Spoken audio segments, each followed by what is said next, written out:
qui est aussi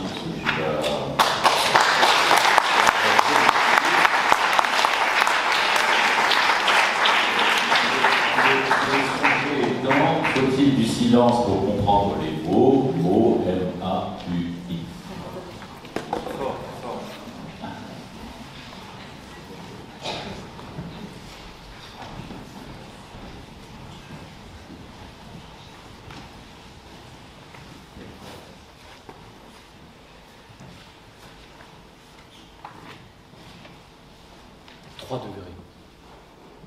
Ce matin-là, il fait 3 degrés. La voiture verte prend à droite au sortir de la bâtisse. La rue du Temple est dégagée. Les tambours et les trompettes ne laissent place à aucun silence. La voiture s'engage sur le grand boulevard. Il faut poursuivre sur la rue Royale et rejoindre Concorde. La place est bruyante. Il n'y a que peu de mots qui se distinguent, seulement de la ferveur. Sans sens aucun. Il faut enlever sa cravate, se couper les cheveux, dégager sa nuque. Pour après avoir gravi quelques marches, face à la foule, implorer le silence. Monsieur le Président, Madame, Messieurs. Oui, il faut du silence pour comprendre les mots. Si fort soit-il, si dur soit-il, les mots mêlés au silence sont prince et roi. Des mots, il y en aura pléthore. 10 minutes ici pour dire que le silence est nécessaire, 10 minutes par là pour dire que le silence n'est pas nécessaire. J'espère donc, chers contradicteurs, que vous démontrerez cela parfaitement. 10 minutes sans le moindre silence. Bon courage. Oui. Oui, il faut du silence pour comprendre les mots. Et j'en conviens, parler pour dire qu'il faut du silence peut paraître contradictoire. Seulement, on ne choisit pas toujours le silence.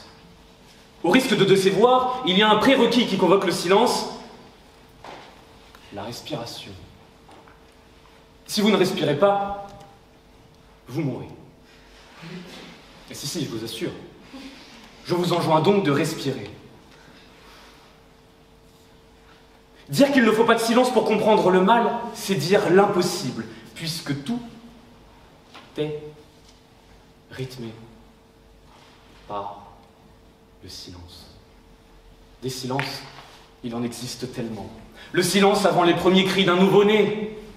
Le silence des parents pour écouter le plus attentivement possible quel sera son premier mot. Les silences longs après leur départ de la maison. Le silence des enfants dans l'appartement vide, une fois installés seuls, 18 mètres carrés, non meublé, 850 €, toilette sur le palier. Et ça, je vous garantis que ça laisse sans voix. Et parfois même, le silence d'une vie entière. Plus de nouvelles, plus rien. Le silence d'un enfant. Où es-tu? Où es-tu, mon petit Grégory? Voyez, les silences pesants qui viennent après l'horreur, et puis le silence de la mort. Dans ces partitions de vie, les silences sont l'accalmie. Respirer pour mieux parler, reculer pour mieux sauter. Avec un silence, tout est plus impactant. Vous l'aurez compris, les silences sont naturels, mais aussi nécessaires.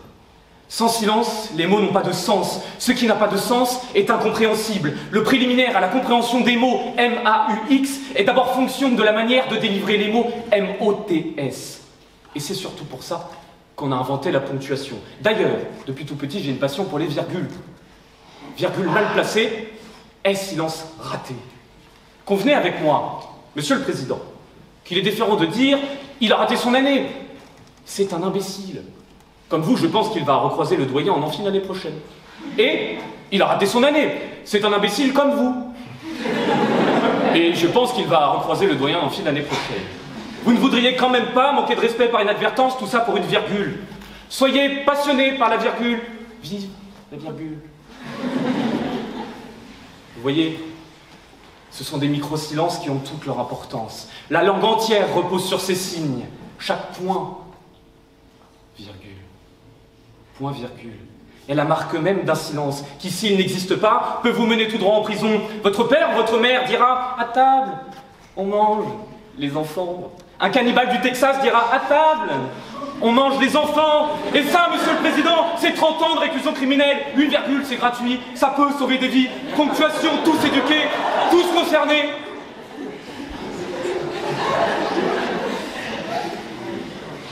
Je vous en supplie, faites cet effort. Mais au-delà des virgules, tous les silences ont leur importance.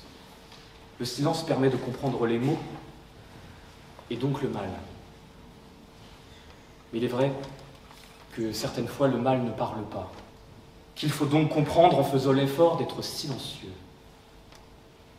Savoir écouter, c'est posséder en plus du sien le cerveau des autres. Savoir écouter, c'est se donner le pouvoir de convaincre. Et vous avez sur moi cet avantage, cher contradicteur, de m'écouter en silence et d'apprendre de ce discours peut-être. Après m'avoir écouté, levez-vous, réfutez. En silence, je comprendrai mes mots et mes erreurs peut-être. Vous direz qu'il faut des mots pour décrire le mal, mais il faut surtout du silence pour écouter le mal ainsi décrit. Peut-être irez-vous jusqu'à émouvoir le silence. Vous irez même jusqu'à le faire taire. Parce qu'il en dit trop. Vous direz sûrement avec brio qu'il faut briser la loi du silence, que le tabou est nuisible, que garder le silence, c'est être complice du mal. Et vous auriez tort.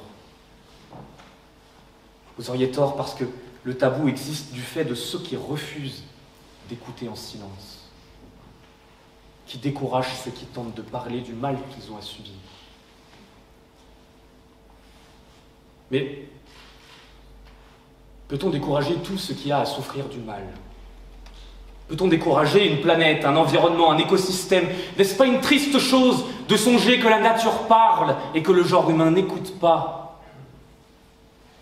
Les enjeux sont si grands, si forts, alors que se tiennent des débats sans fin sur la véracité de faits, tenant au danger que nous courons tous.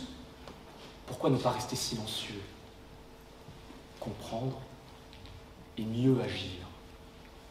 Le silence est le préliminaire à la compréhension des problèmes. Agir sans silence, c'est agir sans comprendre. Mais quelle prise de risque! Sans silence, le mal persiste, et le risque est même pris de le faire grandir plus encore. Mais pire encore, parler ne peut servir à rien. Monsieur le Président, Madame, Messieurs, vous vous imaginez susurrer des mots doux à la banquise? Arrête de fondre, s'il te plaît. Plutôt que de parler, il faut agir en silence. Plus facile à dire qu'à faire, mais il vaut mieux un acte silencieux qu'un long discours. Et si l'on ne peut pas agir, il est nécessaire de comprendre.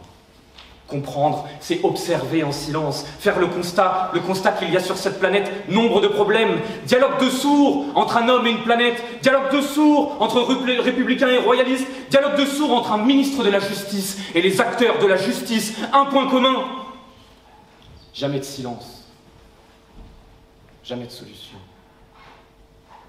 La parole noie les problèmes, elle nie les enjeux. La parole trouve à redire de tout, surtout, tout le temps. J'ai un avis sur ça, j'ai un avis sur ci, je pense que tu devrais, on devrait, vous devriez, le landais. 22 ans de sûreté, c'est vraiment, la justice française, c'est le silence. Silence. Plutôt que de se risquer à inventer des mots qui n'existent pas. Silence. Écoutez donc les familles et cette mère. Je suis contente du verdict. Y a-t-il besoin de commenter plus? Justice a été faite. Le fait constaté dans le silence est plus fort que la parole pour décrire, à moins qu'elle soit utilisée à bon escient. Oui, il y a des mots nécessaires pour comprendre le mal, mais ils doivent être mêlés au silence. Prince et roi.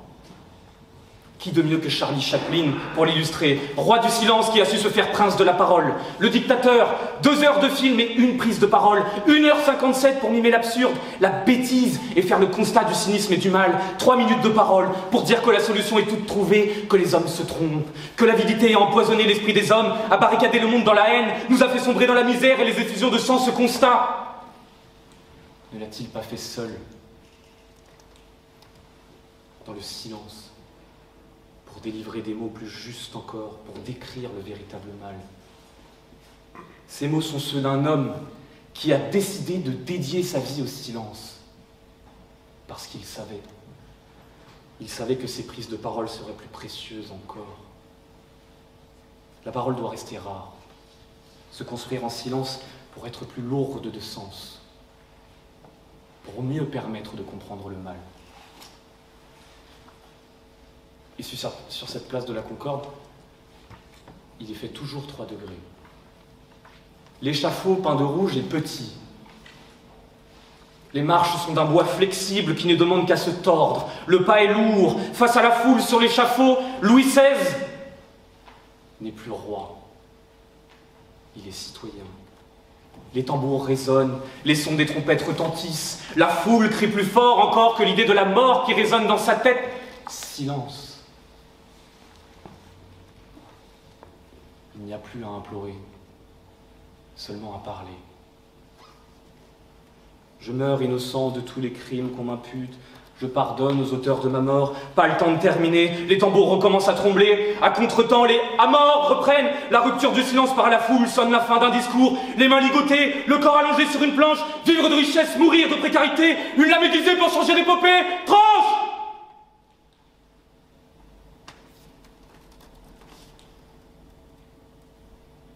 Silence. Il faut se baisser pour la récupérer. Grandir lentement cette tête. 15 secondes de silence peut-être. 15 secondes qui séparent l'ancien et le nouveau monde. Du fond de la place, les mots de 13 siècles de royauté sont expiés. 1300 ans, puis un silence. Silence et puis, du fond de la place. Vive la nation. Vive la République, vive la liberté.